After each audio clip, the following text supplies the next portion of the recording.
Welcome to Pennsylvania in Focus. I'm Kristen Smith, Pennsylvania News Editor for the Center Square. Joining me today is the Center Square's Pennsylvania reporter, Anthony Hennon. This week we heard from the Department of Labor and Industry that with the right amount of support, which is about $90 million more to be exact, Pennsylvania's backlog of unemployment claims could clear by August. This is something that's plagued the department for years and was worsened during the COVID-19 pandemic. Anthony, can you elaborate on the department's plan to use this money and fix this issue?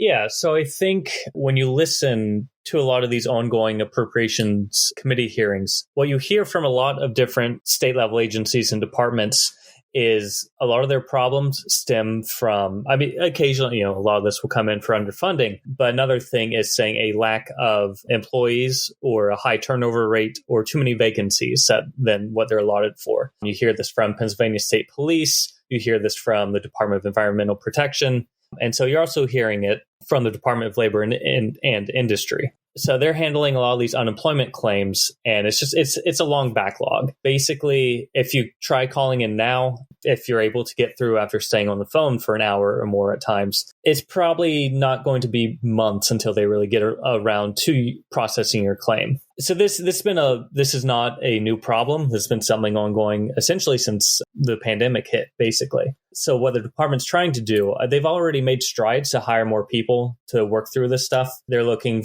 at about 137 workers. Will start in mid-April to handle unemployment claims, and then that will kick off the process. So ideally, if they get more funding, they can do basically two things. One is hire more workers to make sure that they get through, process these claims, get them in the pipeline. Another thing is creating a pizza tracker of sorts, essentially like you order pizza from Domino's or Pizza Hut or wherever the youth are ordering pizza from these days. And you're able to follow, when they get their request, when they put the pizza in the oven, when the pizza is going to be done. They want to have something similar there. So anyone who sends in a claim can see where their application stands, what else they might need to do, and what to expect next. So ideally, if they get that boost in funding, they'll be able to hire more people, to train more people, and to get through all these claims quicker. It is a complicated issue. The department has done a lot in the past year of trying to work through these backlogs and get these claims through. They've also sent a lot of employees to CareerLink offices where people can directly talk to them. But still, it's a large problem, and it's not only a technological one. It's not just a funding one. It's making sure they have enough people and enough people with the right training to process these unemployment claims. So something else that the department brought up is that the state loses a lot of money to something called worker misclassification. Can you talk about what that is and why it's a big deal? Yeah, so basically a worker misclassification is when a business classify a worker as an independent contractor rather than a full-time employee. Essentially what happens is that it lowers payroll costs and it avoids requirements to pay benefits and other things like that. So basically, workers lose out on getting paid as much as they should, and the state loses out on the tax revenue or on the payments into unemployment that would otherwise come through these businesses. Construction is often brought up in issues like that. I think that's a widespread issue through the industry, but also, food service, it can happen like this. It can happen all across all sorts of different sectors of the economy. But, it comes down to it. Sometimes this is accidental or someone simply misclassifies unintentionally, but it's a big criminal activity. You're shorting workers and you're shorting the state. And it makes other businesses who are following the law less competitive when they're bidding on a contract or something like that. So the problems here echo.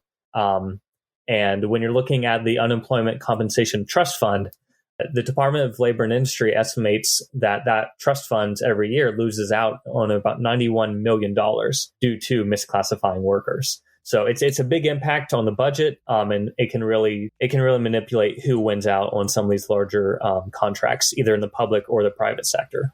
Certainly, as you just mentioned, this issue cost them $91 million. And as we just discussed a few minutes ago, $90 million is what they need to fix this unemployment backlog. So you can see how complex and interdependent these issues are. Listeners can keep up with this story and more at thecentersquare.com. For Anthony Hennon, this is Kristen Smith. Please subscribe and thanks for listening.